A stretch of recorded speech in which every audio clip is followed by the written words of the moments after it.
Hi everyone, this is Amy from Stormont School of Singing, and I hope you are all doing well today. I'm here to offer you just a few warm-up exercises that will hopefully be helpful to you as you continue your singing under the current lockdown. Hope you're all keeping well. And we're going to just start off with a little bit of breathing, and I'm going to use my hands to help me in this exercise. So through the mouth, I'm going to breathe in as if I'm sucking slowly through a straw. And my hands are going to be at the rib cage, expanding as I inhale and coming in as I exhale to mirror the movement of the rib cage as it expands and contracts. So again, we're just going to breathe in. If you make an ooh, like pretend there's a straw in your mouth, we're going to breathe in, breathe out. And you can go at your own pace. You might want to take longer breaths or shorter breaths than I do. So inhaling.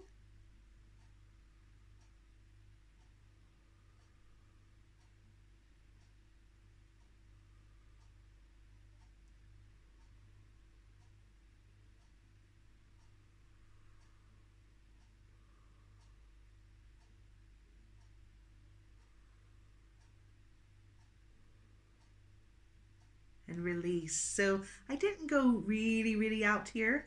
I just took in some nice low breaths, and as soon as I felt it was time to exhale again, I released that air. We don't want to hold our breath. You don't want to breathe in and hold it. You want to breathe in and exhale as naturally as you would when you're breathing, especially when you're asleep, just sleeping and lying on your back. Everything is relaxed and as it should be. So we start with the breath. Now we're going to do a little speaking exercise, and this is going to help with hard attacks. It's very common with all singers that I work with that there can sometimes be a harshness or a hard attack where a hard attack where the vocal folds are just a bit tight and they are very rigid in the sound that's delivered when somebody particularly starts a phrase when they're singing.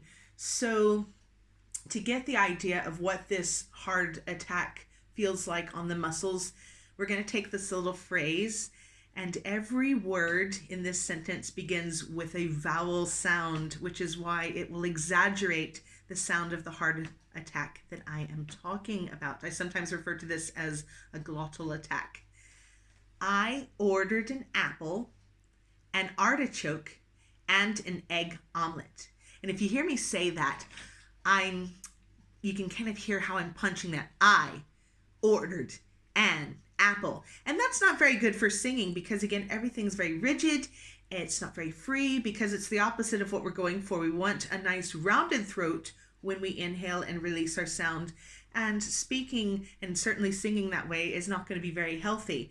So what I would have to do is speak on the breath, and it will sound very funny because you don't talk like this normally in real life. But what I'm going to do is I'm going to inhale, and I'm going to try my best to keep the throat open and relaxed as I complete the sentence. So the first bit, I ordered an apple. Now that time I was able to keep the throat open and relaxed, but it did sound a little bit different from my normal speaking voice. Next part of the phrase, I ordered an artichoke. Again, trying to keep that throat open and relaxed. I ordered an apple, an artichoke, and an egg omelet. So I'm just taking little bits of the sentence, and as I get braver, I'm trying to put it together. Now let's take, so we're going to say I ordered an apple, an artichoke, and an egg omelet. So that's the sentence I'm trying to piece by piece put in here. So let's go back to the apple. I ordered an apple, an artichoke, and an egg omelet. So I'm speaking a little bit higher because I'm speaking on the breath and not just harshly on my chords. Now we're going to try to piece together 2/3 of the sentence, breathing in, of course. I ordered an apple, an artichoke. So that's 2/3 the way through. And then our final piece, and an egg omelet. Now the idea is to get enough air and do that all in one go and try my very best to keep the throat open and relaxed. And that's your goal as well. So I'm going to get a low breath, hopefully. I ordered an apple, an artichoke, and an egg omelet. And I'm kind of cheating. I'm giving a little bit of tone to that. But you get the idea. Everything is open. I'm not ordering apples, artichokes, egg omelets. You hear some singers on the radio. I love you. Oh yeah. And it's very much a part. It's not quite that bad.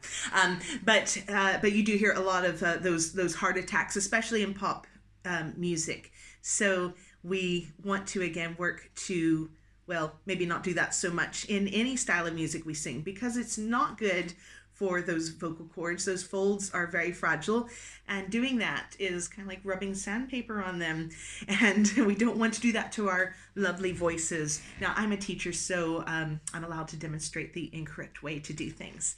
So we've gone from a little tiny bit of breathing to a little bit of speaking, and again, we've connected the sound to our breath. So when you're trying to speak that exercise, I ordered an apple, an artichoke, and an egg omelet, what I have to do is ensure that I'm taking a proper breath. If I don't breathe low enough and get the air, I'll have to break up my sentence and start again. And you might have to do that anyway, just to get used to the concept of speaking on the breath and completing the sentence anyway, because it's on vowels. It's going to take a lot of energy.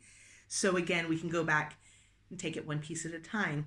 We start with the apple, then the artichoke, and then the grand finale, the egg omelet. So that's a nice, fun exercise anybody can do to improve the attack on your note. And I don't really like to call it an attack all the time, but it certainly would sound like an attack if you do things very harshly. What we want is a free tone and a lovely free delivery of what we are going to sing or perform. So now we're going to get a little bit of singing in, and I'm going to start on the oo vowel. Ooh. So you hear a lot of owl noises if you take lessons with me. We're trying to put ooh in a high place by lifting the soft palate in the back. So the soft palate, again, being the fleshy bit in the roof of your mouth. So you can feel it back there. And the easiest way to feel that sensation is to yawn. The beginning of a yawn is a great way to feel that sense of lifting the soft palate, especially if you are one to yawn and you try to close your mouth and hide the yawn so nobody sees you. You can feel it lifting up there. So we don't want it too extreme, but we want to lift that space. Ooh, so the ooh is tall and is going to sit in that head voice area. So ooh is a good vowel to begin with for many reasons. One, it's a very small vowel, ooh and e being very small compared to ah, which is quite tall. And ooh is great, especially if somebody is a very breathy singer, or you're just trying to get more focus to your tone. The ooh will push that sound forward. So I don't want to go too high or too low in the exercise. I'm going to start on D major and breathe in.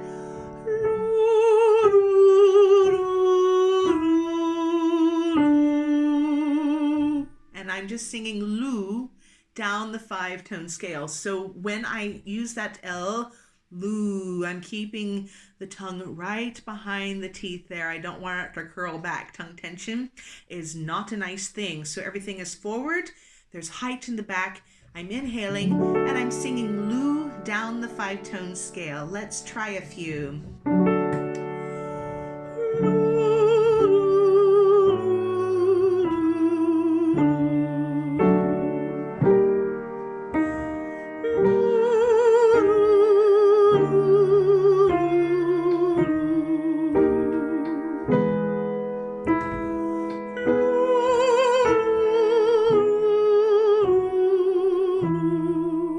Release, inhale with me.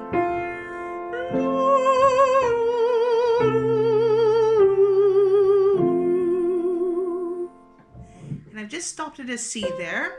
We're not even at the top of the staff yet, but as you get higher, especially if your range is a little bit more limited, some people sing very high and some people start to feel that that's already quite a high note for them. What you need to do is just modify the vowel, just make it a little bit taller. So I'm making an O in the back of my throat. Now I don't really need to extend it that much. Some people might need a little bit more space, but I'm just making it the vowel a little bit taller, just allow more space so that the tone can get out as I go up into the upper range. So we're going to go a little bit higher, modify that ooh. So a little bit taller. We don't need to go way up in the air there. We don't want to look like the Scream mask. We just want a little space and height. So I'm on C. Again, we inhale, sing, release the sound, inhale, and I like to inhale through the vowel so that I'm ready to go for the next bit.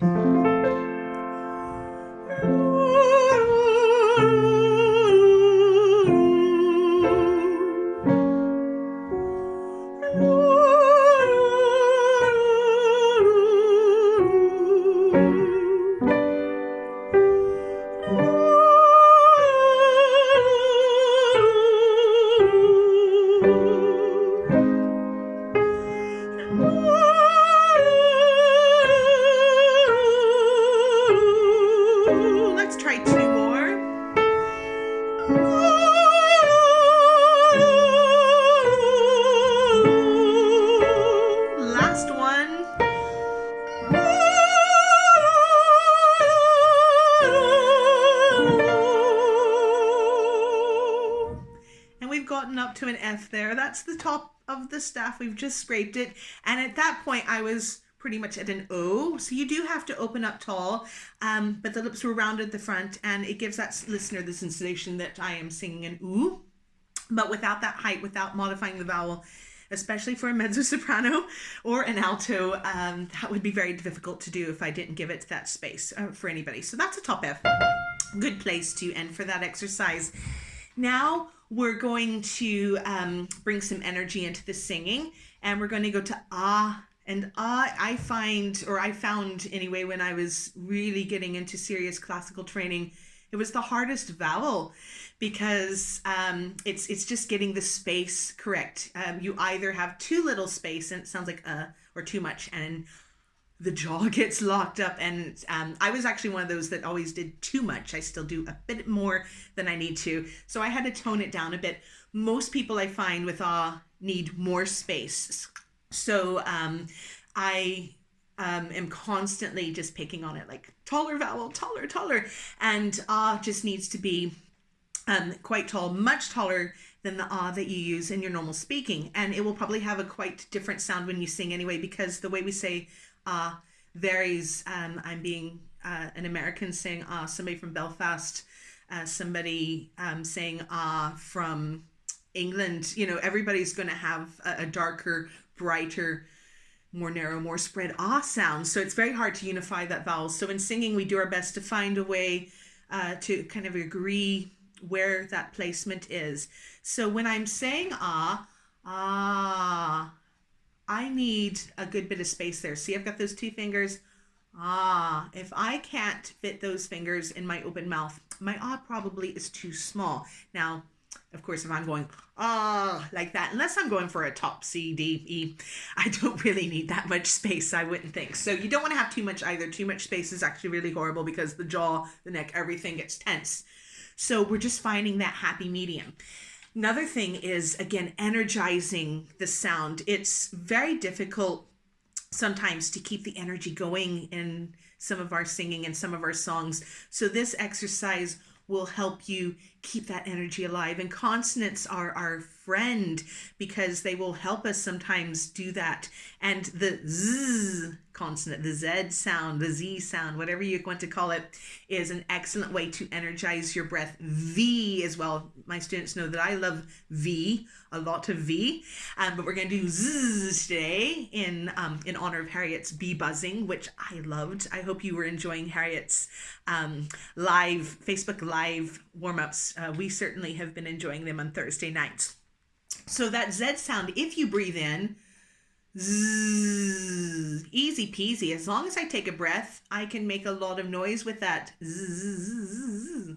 And I don't even need a huge breath. I just have to make sure I take a low breath. So I'm going to take this exercise, and it's going to be a little bit leapy, a little bit, it's going to have some gaps in between. So we get to work on a lot of things: intervals, breathing, energy, and again, keeping that energy even on the rest, because the silence in the music is very important. So I'm going to play the pattern for you.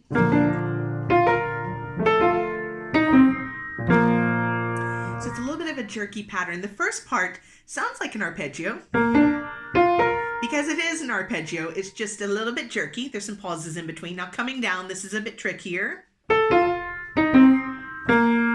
So it doesn't quite come down. A normal arpeggio is nice and neat like that, but we come down a little bit differently. So if I break this in half, it's going to be all on the syllable za. So in total, we will sing za or za 5 times. So the first part of the exercise is just going up the arpeggio, breathing in. Za, za. Okay, not so bad. Now we've got 3 za's coming down. Za, za, za. And that's where it gets a little bit tricky. Let's break it up again.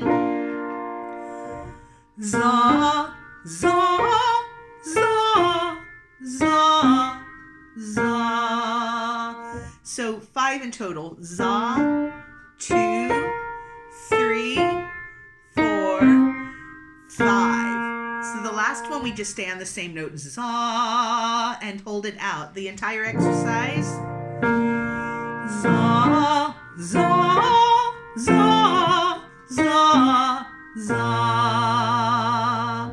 And it's got a lovely rich tone down there in the B flats. If you're one to sing higher, we will be up in just a moment. I'm just going to start in my medium to medium low range here. And we are going to go up. So let's try a few of these. Za, za, za, za, za. Za, za, za, za, za. And one more. Za, za, za, za, za. So I've done a couple just to set an example for you. My fingers got a bit funny on the piano there, but we just keep going, right? And it's not a mistake unless you make a big face in the middle of it, right? So za. So another tip on this exercise is to keep the ah vowel open. It's so easy to not even realize you're doing this, but to close the vowel in the middle of singing the exercise. Za, za, za. Now I'm really exaggerating. It's usually not that bad, but I find sometimes when anybody's singing on a sustained vowel, it tends to close quite quickly, and we want to keep it open. So instead of za, za, instead of chewing up that vowel, I want to keep it completely open and close on the release when I go to the next one. Za, za. So I should not be closing the mouth until I release and go to the next za in the exercise. Otherwise you get za, za, za, za, za. And it even can kind of borderline go into that nasal sound. So it has to be really open. And you will find this exercise takes a lot of energy to do properly, and I'm always having to keep myself in check. I mean, I know when I make mistakes how what I've done wrong, and I try my best to fix them, but as a singer I never go into this and think, this is perfect. My breathing, I'm always having to practice that. I'm always having to open my vowels, close the vowels, phrase. None of that ever gets to a point where I'm able to do that perfectly, but what I do find is with practice, and even you at home, with practice, you will know, you'll start to say, oh, that's what I've done. That's how to fix it. And that's when you can be your own teacher. You can say, right, okay, that was too much. That was too little. I didn't breathe. My ah is too small. My e is too spread and bright. Yeah, and you can diagnose things and help yourself. And that's the key also to being a singer with healthy habits. You make the mistake, you learn from the mistake, and you learn to correct your mistakes. And I don't always like to think of it as mistakes. I like to tell people the voice is a bit under construction. Because when we're changing habits, if you think of it as a mistake, it can make singing very much a chore and not enjoyable. So we work on things, we try to make them better. These exercises are like the construction to make your voice better. And then when we sing repertoire, we try to apply these things to songs, but you want to sing for the enjoyment. It's always good just to sing for the sake of singing, not be so analytical and so critical, and just enjoy it. Then go back, and yes, there are times where we want to analyze things, we want to listen.